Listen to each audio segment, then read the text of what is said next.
Nou volgens skrif, as ons weer teruggaan in die skrif in, dan word 'n geslag gereken as 40 jaar. Met ander woorde, wanneer ek sê, ek moet my generasie, ek moet my geslag bedien, my generasie, dan beteken dit my ouderdom 40 jaar op en 40 jaar onder. Dis my geslag. Ek het skrif daarvoor, ek gaan nie nou vir jou skrif gee, maar ek het skrif daarvoor. Ok, so, wanneer Jesus sê dat al hierdie dinge wat ek voorspel het, gaan oor hierdie geslag kom, dan beteken dit hierdie geslag van die disippels, hierdie geslag van die fariseërs, die kopseërs en die toonseërs en die sadiseërs. Ok?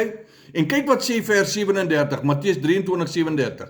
En kyk wat sê Jesus hierso, hy maak 'n profesie, hy maak 'n uitspraak, hy quoteer eintlik uit die Ou Testament. Hy sê, Jerusalem, Jerusalem, jy wat die profete doodmaak en stenig, die wat na jou gestuur is.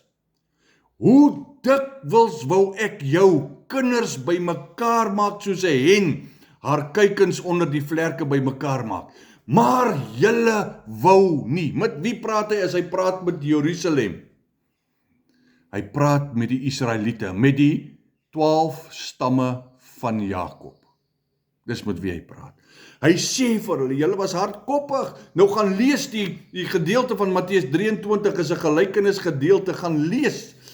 Mense, ons moet net lees. Kyk wat sê vers 38. Hy sê, julle huis word vir julle verwoes gelaat. En binne 'n geslag, binne 70 jaar, is hierdie profesie wat Jesus daar uitgespreek het. Julle moet ook hierdie ding in Lukas 21 gaan lees. Fantasties. Binne 70 jaar, in 70 na Christus, toe word Jerusalem verwoes deur generaal Titus, deur prins Titus, wat Jerusalem vir die 3de keer toe nou geomsingel het. Gaan kyk, gaan lees die geskiedenis, mense.